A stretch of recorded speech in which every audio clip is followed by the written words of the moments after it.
अर्णब हे भारतीय पत्रकारितेचं एक बिभत्स स्वरूप आहे असं मी स्वतः मानतो. पण तरीही अर्णबची सकाळची अटक ही काही लोकशाहीत बसणारी नव्हती. इंदिरा गांधींची तर एक परंपरा होती. त्यांच्या वडिलांनी देशात लोकशाही रुजवली आणि त्यांनी ती पूर्ण मोडकळीला काढली.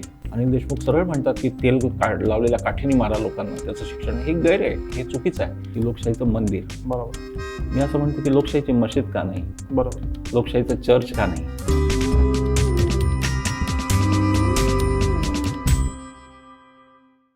जसं एक नॅरेटिव्ह असं म्हणतं की भारतात जरा जास्तच लोकशाही आहे, तसं एक तितकंच किंवा कदाचित काकणभर जास्त नॅरेटिव्ह असं म्हणतं की भारतात हुकुमशाही आहे, भारतात लोकशाहीच्या आडून हुकुमशाही आहे, भारतात आत्ता अघोषित आणीबाणीच आहे. असा पण एक मोठा पुन्हा इंटेलिजन्सियाच मधला वर्ग सातत्यानं मांडणी करत राहतो. मला तर ह्या मुद्द्यावर तुम्हाला विचारायचं आहे की खरंच अशी छुपी हुकुमशाही आहे का, खरंच अशी छुपी आणीबाणी आहे का, आणि काय दिसतं तुम्हाला असं आहे? आपण थेटच बोलायचं झालं तर मोदी राजवटीमध्ये खास करून 2014 नंतर ज्या प्रकारे संस्थांच्या वर वेगवेगळ्या प्रकारची दडपण यायला लागली आणि जे काही दिसायला लागलं, म्हणजे सुप्रीम कोर्टचे जज निर्णय देतात, रिटायर होतात आणि राज्यसभेत येतात, हे काही फारसं चांगलं नाही. याच्यात नैतिकतेचे प्रश्न आहेत आणि त्याचबरोबर सगळ्यात मोठे लोकशाहीचे प्रश्न आहेत की लोकशाहीमध्ये जर असं व्हायला लागलं की ज्या संस्था एकमेकांना बॅलन्स करण्यासाठी आहेत, म्हणजे सरकार चुकलं तर कान धरायचा अधिकार सर्वोच्च न्यायालयाचा आहे, ते जर हातात हात घालून वेगळ्या अर्थाने, म्हणजे एका अर्थाने हातात हात घालावेच लागतात. शेवटी घटनेने दिलेली ती रचना आहे की केंद्र म्हणजे सरकार, संसद आणि न्यायालय यांना एकमेकांना सपोर्टिंग भूमिकेत असलं पाहिजे. परंतु एकमेकांचा अनुनय ते जेव्हा करायला लागतील तेव्हा मात्र परिस्थिती थोडी धोकादायक होईल. तर ती परिस्थिती आत्ता आहे, यात काही वाद नाही. मी असं म्हणालो की राज्यकर्त्यांची साधारण वृत्ती अशी असते की अंतर्यामी ते हुकुमशहा असू शकतात, बाहेर दाखवताना ती गोष्ट वेगळी असते. आणि हे मोदी राजवटीत होते, याचे पाढे आपण वाचले. मागच्या वेळेला मी त्याच्यावरती भरपूर बोललो, म्हणून आता पुन्हा बोलण्याचं कारण नाही. पण हे सगळ्या राजवटींमध्ये थोड्याफार प्रमाणात होत असतं. मागच्या वेळेला आघाडी सरकार असताना लवासाचे परवाने कसे आले, काही लोकशाही पद्धतीने थोडेच आले. ती एक प्रकारची वेगळी हुकुमशाहीच होती, स्थानिकांवर केलेली. किंवा आता अगदी अर्णबची अटक, म्हणजे अर्णबबद्दल माझ्या मनात 0.1% सुद्धा काही आस्था नाही, आदर नाही, काही नाही. उलट अर्णब हे भारतीय पत्रकारितेचं एक बिभत्स स्वरूप आहे असं मी स्वतः मानतो. पण तरीही अर्णबची सकाळची अटक ही काही लोकशाहीत बसणारी नव्हती. किंवा कंगना राणावतचं घरावर बुलडोझर, हा काही व्यक्ती वाईट असू शकते, व्यक्ती सूडबुद्धीची असू शकते, व्यक्ती काहीतरी अजेंडा घेऊन असू शकते, पण तो राज्यसंस्था तसा अजेंडा घेऊन राहू शकत नाही. सरकार, राज्यसंस्था, स्टेटला अशा प्रकारे वागायला परवानगी नसते. त्यामुळे माझं असं स्पष्ट मत आहे की भारतामधल्या राजवटींमध्ये वेगवेगळ्या पक्षांच्या हुकुमशाही कुठे ना कुठे आहेच. मोदींच्या काळात ती फारच केंद्राची दिसते आहे सगळ्या संस्थांवर वगैरे वगैरे, ही गोष्ट बरोबर आहे. पण अन्यथा सगळेच याच्यातून कोणी कोणाला क्लीन चिट द्यावी अशी परिस्थिती नाही. म्हणजे आणीबाणी काय होती, आणीबाणीमध्ये किती अधिकारांचा संकोच झाला, इंदिरा गांधींनी थेट आणली होती. बरं, इंदिरा गांधींची तर एक परंपरा होती. त्यांच्या वडिलांनी देशात लोकशाही रुजवली आणि त्यांनी ती पूर्ण मोडकळीला काढली. म्हणजे इंदिरा गांधींनी काय काय धाब्यावर बसवलं, राज्यघटना धाब्यावर बसवली, संसद धाब्यावर बसवली, न्यायालय धाब्यावर बसवलं, आणि सरकार तर त्यांच्याच ताब्यात होतं. तेव्हा या जेव्हा काही गोष्टी घडतात तेव्हा त्या लोकशाहीला एक जर्क असतो, तो बसलेला मोठा खड्डा येतो आणि लोकशाही आपटते तिथे. आता हे सस्पेन्शन गाडीचे जर असतील चांगली तर त्यातून आपण निभावतो. तर भारतीय जनता नावाचं जे सस्पेन्शन आहे लोकांचं, हे खूप चांगलं आहे. त्यांनी इंदिरा गांधींना धडा शिकवला आणि त्यांना पाडलं. त्यांच्यानंतर निवडून आलेल्यांनी त्यांना जेव्हा अटक केली आणि सुडाचं एक चक्र चालवलं, लोकांनी त्यांनाही पाडून पुन्हा इंदिरा गांधींना आणलं. तर हे जे सस्पेन्शन आहे, रस्ता खराब येतो, ड्रायव्हर वाईट असतो, पण सस्पेन्शनमुळे जनता वाचलेली असते. हे जे जनता नावाचं सस्पेन्शन आहे ते फार महत्त्वाचं असं मला वाटतं. ती ॲब्झॉर्ब करते, ती योग्य वेळेला धडा पण शिकवते. भारतातली जनता इतकी हुशार आहे, म्हणून खरं इंटेलेक्च्युअल क्लास जनतेला खूप मूर्खात काढण्यात धन्यता मानत असतो की साधं बोलताना लोक म्हणून आपल्याकडे काय किती पैसे देऊन किती मतदान होतं, किती टक्के लोक जे पैसे घेऊन मतदान करतात, बाकीचे लोक काहीतरी सेन्स वापरून, सद्सद्विवेक बुद्धी वापरून मतदान करत असतात. मला असं वाटतं की पहिला जर्क हा जो मोठा होता तो आणीबाणीचा होता. म्हणजे तुम्ही कल्पना करा की स्वातंत्र्यासाठी लढलेली पिढी जिवंत आहे, स्वातंत्र्य मिळवलेली पिढी जिवंत आहे, स्वातंत्र्यानंतर लोकशाही बांधणारी पिढी जिवंत आहे, नेहरूंचे सहकारी जिवंत आहेत त्यावेळेसचे, जयप्रकाश नारायण जिवंत आहेत. आणि हे सगळं असताना सुद्धा इंदिरा गांधी सगळ्यांचा एकदम संकोच करून टाकतात, एका रात्रीतून सगळं संपवून टाकतात आणि त्या सांगतात की आता आणीबाणी आहे माझी. ही घटना किती धक्कादायक असेल. मी स्पष्टपणे सांगतो, नुकताच केतकर सरांचा आणि वागळे सरांचा त्याच्यावरती वाद झाला. माझी स्पष्ट भूमिका वागळे सरांच्या बाजूची आहे. केतकर सरांनी आणीबाणीचं समर्थन करूच नाही. ते जर केलं तर तो मोठा एक इंटेलेक्च्युअल घोटाळा आहे असं मी समजेन, की तो त्यांनी करायला नको. अशा प्रकारे आणीबाणीचं समर्थन केतकर सरच नाही, ते अत्यंत आदरणीय आहे, कोणीच करता कामा नाही. ज्या चुका होत्या त्याला चुका म्हणल्या पाहिजे. तुम्हाला काय शिक्का बसेल आणि तुम्ही कोणत्या कॅम्पमध्ये आहात हा भाग वेगळा आहे. खरं तर बोललंच पाहिजे. जर पुरोगामी म्हणून आपण सत्याशीच तडजोड करणार असू महात्मा गांधींच्या, तर मग काय राहिलं? महात्मा गांधींच्या बद्दल बोलायचं कशाला आपण? सत्य आणि अहिंसा या दोन्हीची तडजोड होऊन महात्मा गांधी राहत नाहीत शिल्लक. त्यामुळे सत्य हे आहे की आणीबाणीने तो पहिला मोठा जर्क दिला आणि त्या जर्कमध्ये भारताला हादरून सोडलं की एक असं दुःस्वप्न पडू शकतं, असाही एक दिवस देशावर येऊ शकतो ज्या दिवशी तुमचे अभिव्यक्तीचे अधिकार सगळे काढून घेतलेले आहेत. हे फार नवीन होतं भारतासाठी. हे धक्कादायक होतं आणि तो पहिला मोठा जर्क होता. त्यानंतरही काही सगळ्याच गोष्टी होत नाहीत, परंतु शेवटी राज्यकर्त्यांचं मूल्यमापन हे काही वेळा राज्यकर्ते असं करतातच. तो मानवी स्वभावच आहे. हुकुमशाही ही अंतस्थ प्रेरणाच आहे माणसाची, असं म्हणून आपण त्या गोष्टींकडे काही दुर्लक्ष करू शकतो. पण तो जेव्हा अतिरेक होतो तेव्हा मग लोक छुपी आणीबाणी म्हणणार. तेव्हा लोक म्हणणार की हे काहीतरी फार षड्यंत्र चाललंय. कारण लोकांना हे दिसतंय की सुप्रीम कोर्टाचं काय चाललं दिसतंय, सीबीआयचा मिसयूज कसा चाललाय तो दिसतो लोकांना, आणि ईडीचा मिसयूज सध्या लोकांना दिसतोय. पुन्हा याचा अर्थ मी पुन्हा हे महाविकास आघाडी भाजपा असं द्वंद्व काय मला मान्य नाही. माझं असं म्हणणं आहे की आपण नागरिक म्हणून दोघांनाही बोललं पाहिजे. आपण हे मोदींना प्रश्न विचारतच राहू, पण आपण हाही प्रश्न विचारला पाहिजे की राहुल कुलकर्णींना कोणत्या कारणाने या सरकारने अटक केली? पोलिसांचा केवढा मोठा मिसयूज अनिल देशमुखांनी केला गृहमंत्री म्हणून. अनिल देशमुख सरळ म्हणतात की तेल लावलेल्या काठीने मारा लोकांना, त्याचं शिक्षण. हे गैर आहे, हे चुकीचं आहे. म्हणजे अनिल देशमुखांना लोकशाही कळली नाही असा त्याचा अर्थ आहे. त्यांना ही सिस्टीमच कळली नाही. ते गृहमंत्री आहेत महाराष्ट्राचे. तर हे जे कोणी सरकार होईल, जे कोणी म्हणेल, नागरिकांच्या स्वातंत्र्याचा प्रश्न येईल आणि त्या अभिव्यक्ती स्वातंत्र्याचा असो प्रश्न की मग त्यांच्या व्यक्तिगत स्वातंत्र्याचा असो, ते स्वातंत्र्य अबाधित राहिलं पाहिजे. हे तर लोकशाहीचं पहिलं मूल्य आहे. आणि त्यामुळे जे कोणी हे असं करतात ते घटनेच्या विरोधीत असतात. आपण आज लोकशाही या विषयाला घेऊन बोलतोय, तर मला 2 मुद्दे आता तुमच्या या सगळ्या विवेचनानंतर सुचले. एक म्हणजे माझी जी पिढी आहे, जी 90s जन्मली, ना मी आणीबाणी बघितली आहे, खरं सांगायचं तर ना मी बाबरीचा विध्वंस बघितला आहे, ना मी दंगल बघितली. सो याच्यानंतरची पिढी, माझा जन्मच त्याच्यानंतरचा आहे, आणि आम्हाला फक्त हे सगळे मुद्दे भासवले जातात. असं घडू शकतं, असं घडतं, आणि याचं एक अनामिक भय जे आता बिलो 30 मिलेनियल आम्ही त्याला जनरेशन म्हणतो, अशा जनरेशनला दाखवली जाते. हा एक भाग. आणि दुसरं, ह्याचं हे चूक म्हणलं की त्याचं ते चूक, याचं हे म्हणलं की त्याचं ते चूक, असं सतत एकमेकांचं मूल्यन अवमूल्यन सतत चालू राहतं. ह्या सगळ्या कॉन्टेक्स्टमध्ये आज माझ्या वयाचे किंवा माझ्या छोट्या मोठ्या वयाचे जे लोक असतील, अशांनी या लोकशाहीकडं आणि त्याच्या भविष्याकडं कसं बघावं, हा मला देणारा प्रश्न आहे. तर त्याच्यावर तुम्ही काय सांगा? माझं असं म्हणणं आहे की डोळे उघडे ठेवून बघावं एक. दुसरी गोष्ट की नॅरेटिव्ह तयार केले जातात आणि ती राजकीय गरज असते त्यांची. म्हणजे हिंदूंच्या मनात मुस्लिमांबद्दल भीती ही भाजपाची राजकीय गरज असते. त्याचप्रमाणे मुसलमानांच्या मनात हिंदूंबद्दल भीती ही काँग्रेसची राजकीय गरज असते.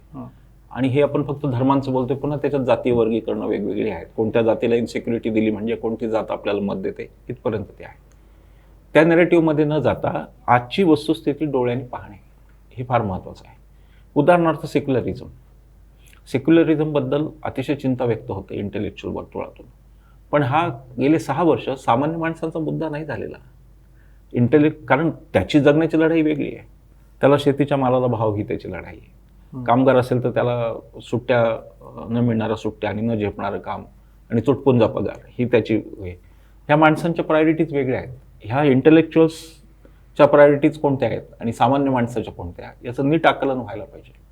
सेक्युलरिझमचा मुद्दा हा माझ्या मते आता देशभराच्या पटलावर, ज्या दिवशी मोदींना लोकांनी 2014ला निवडून दिलं, त्यानंतर सेक्युलरिझमच्या मुद्द्याला लोक राजकीय मुद्दा समजत नाहीत हे निश्चित झालेलं आहे. नंतरच्या निवडणुका मोदी जिंकले, भारतीय जनता पक्ष जिंकतोच आहे सगळीकडे. आता बंगालमध्ये ते काय करतील माहिती नाही. तर हे जे काही घडतंय ते मला असं वाटतं की आम्हा लोकांच्या एक मांडणी आमची एक वेगळी आणि सामान्य लोकांचं आयुष्य याच्यामध्ये मोठी तफावत आलेली आहे आणि ते आकलन आम्हाला नीटचं नाही आहे, म्हणून ह्या गोष्टी होत आहेत.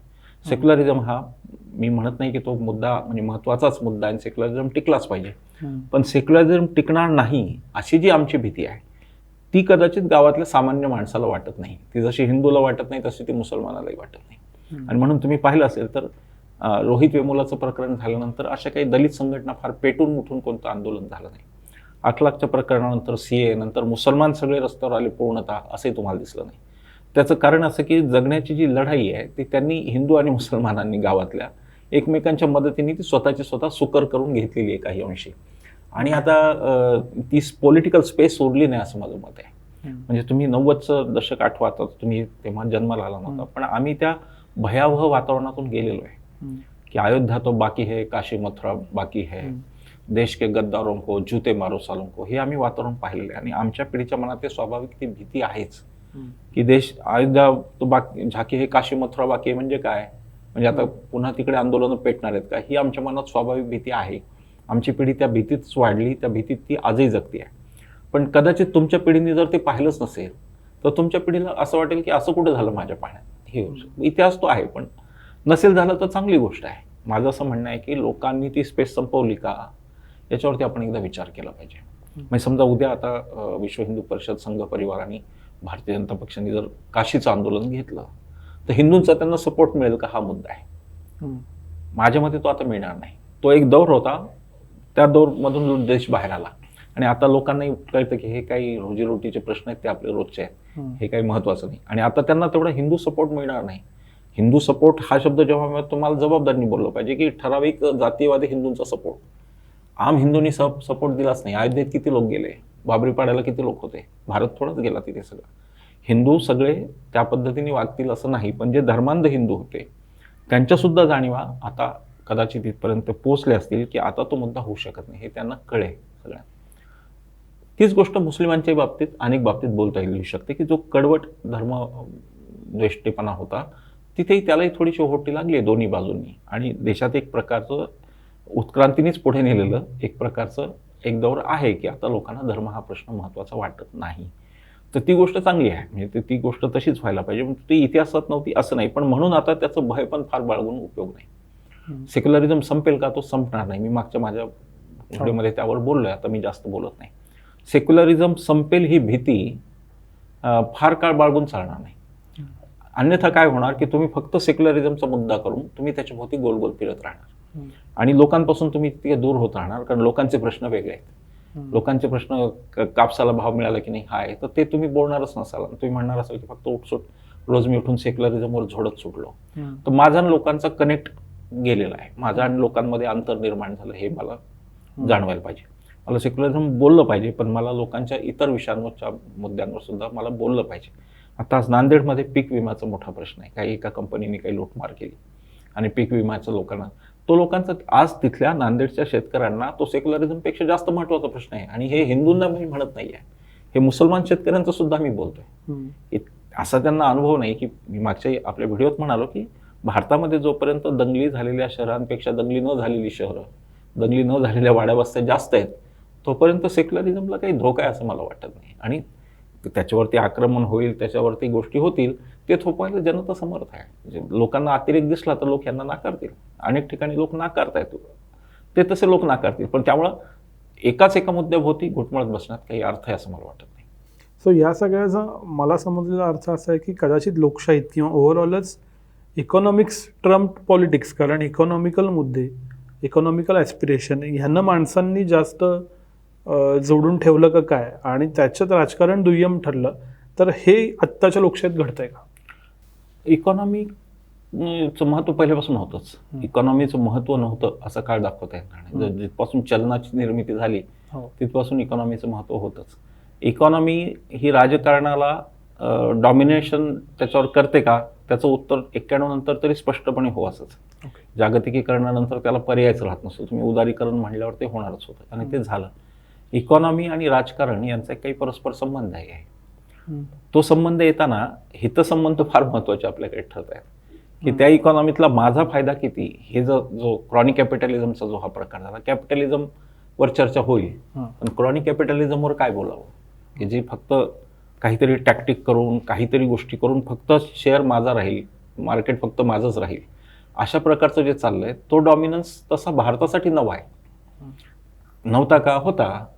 ज्या अंबानी अदानींना आम्ही शिवाय घालतो, अंबानी कोणाच्या काळात वाढला? हे अंबानीचं एकूण सगळं उद्योग विश्व कोणाच्या काळात वाढलं? ते होतंच ना, म्हणजे पक्षांचं आणि उद्योगपतींचं एकत्र येणं, साटलोटं ही काही फार आश्चर्याची बाब नाही. आपल्याकडे ती सतत चालू राहिलेली, ती काही आजची नाही, ती अनेक वर्षांपासूनची आहे. फक्त त्यातून पुढे काय जातं हे महत्त्वाचं आहे.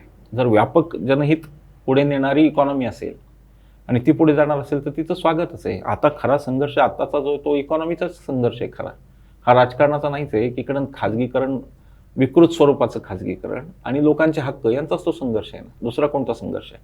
तर इकॉनॉमी आणि politics will go hand in hand, याच्यात काही वाद नाही, ते जाईल. पण त्यांनी जर विचार केला तर त्याच्यातून कल्याणाच्या पण खूप गोष्टी होऊ शकतात, त्या आपल्याकडे होताना दिसत नाहीयेत. म्हणून मला असं वाटतं की लोकशाहीमध्ये लोकांचे ॲस्पिरेशन्स तुम्ही म्हणतात तसे वाढतच असतात, उदारीकरणानंतर ते जास्त वाढतात. पुन्हा मला तेच सांगायचं आहे की लोकशाही म्हणजे मतदानाला जाणं नाही. आता फेसबुकच्या पासून प्रत्येकजण बोट दाखवतो की मी केलं आणि ती इतकी कर्तव्यता, आमचं लोकशाहीचं काम संपलं, आता पुढच्या इलेक्शनला वोटिंगला जाऊन मी पुन्हा ती बोट दाखवेन. तर ते तसं नसून ही हाताला धरून चालवण्याची राज्यपद्धती आहे लोकांनी. ती जिथे जिथे लोकांनी हाताला धरून चालवली तिथे तिथे ती खूपच चांगली स्थिरावली आणि ती प्रगल्भ झाली. आपली ती भूमिका आहे, आपल्याला तिला हाताला धरून नेलं पाहिजे. म्हणून मतदानाचा एक दिवस असतो, पण 365 दिवस आपल्याला ते लोकशाहीवर लक्ष ठेवलं पाहिजे. ते तेवढंच आपण सामान्य माणूस करू शकतो.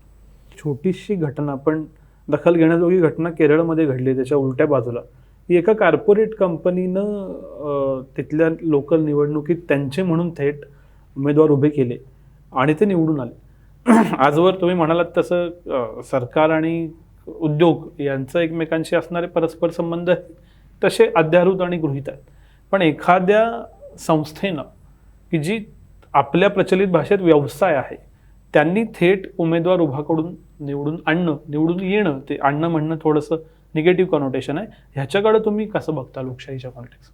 मला वाटतं की फारच धोकादायक पायंडा आहे हा. जर काय पुढे गेला तर पैसा ज्याच्याकडे आहे तोच भारताचा पंतप्रधान होईल, ही गोष्ट उघड आहे.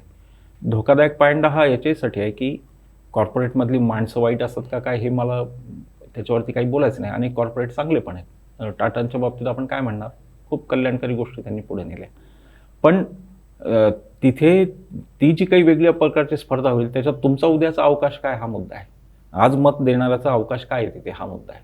आणि हे तर हा उघड चांगला सौदा आहे कोणालाही, की मी तुम्हाला पैसे देतो, तुम्ही मला निवडून द्या, नंतर मी माझ्यापणाप्रमाणे राज्य करेल.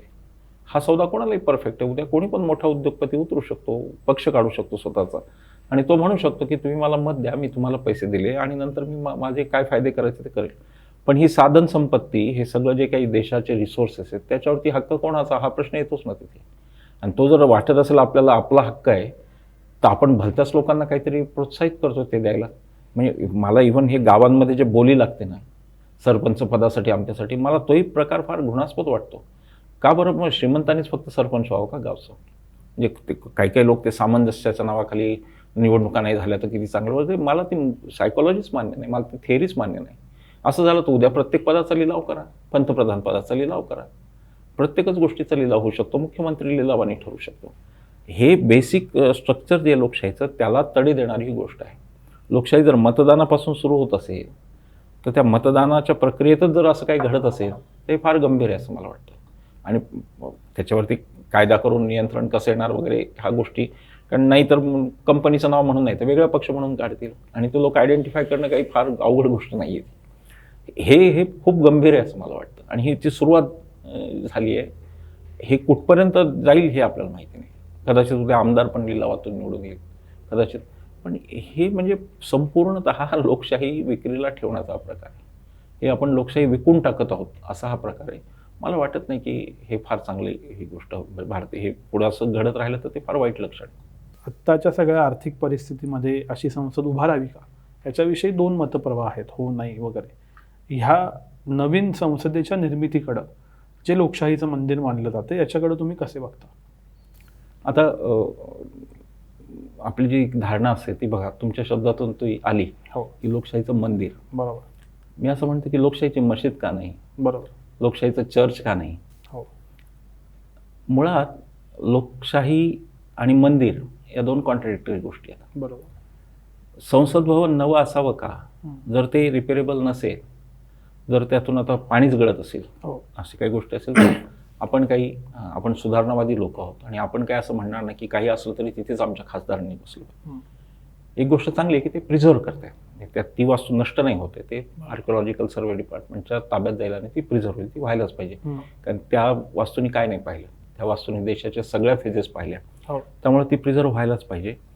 जर एक फिजिकल गरज म्हणून, एक जर तुम्हाला इन्फ्रास्ट्रक्चर म्हणून संसद पाहिजे असेल तर ती संसद भवन ते झालं पाहिजे. माझा त्याला विरोध नाही. जुनी संसद मात्र पाडता कामा नये, ते इतिहास नष्ट करण्यासारखं होईल. ते जर केलं तर ते क्रूर कृत्य होईल की तुम्ही ती जुनी संसद पाडूनच टाकली ना, आता जे काही देश सुरू होतो तो तुमच्यापासून सुरू होतो असं तुम्ही भासवता, ते होणार. मला खात्री आहे की तसं काही होणार नाही. झालं तर देशात क्षोभ उसळून येईल त्या गोष्टीवर. नवीन पाहिजे का तुम्हाला संसद, तर ती पाहिजे आणि ते फिजिकल इन्फ्रास्ट्रक्चर म्हणून ती पाहिजे असेल तर मान्य आहे. त्या संसदेचं भूमिपूजनाला माझा विरोध आहे आणि फक्त भूमिपूजनाला नाही, तिथल्या सर्वधर्मीय प्रार्थनेला पण माझा विरोध आहे. मी फक्त हिंदूंचा काहीतरी वाईट म्हणून हिंदूंनी पूजा केली तर ती वाईट असं माझं नाही आहे. तिथे सगळ्या धर्मगुरूंचा वावर हाच मला आक्षेपार्ह वाटतो. त्याचं कारण की सगळे धर्म जसे आहेत भारतात, तसा एक नास्तिकांचा पण काही वेगळा गट आहे आणि त्यांना देवाचं अस्तित्व मान्य नाही. बरं, नास्तिकांचा विचार नको करायला, मी नास्तिक नाही, पण तरी मी म्हणेन की संवेदनशीलता हरवायचीच का, नास्तिकांचा विचार नको करायला. संविधानाचा विचार करू आपण. भारताचं संविधान भारताला काय वर्णन करतं भारताचं, ते सर्व धर्म समभावी देश म्हणून नाही करत.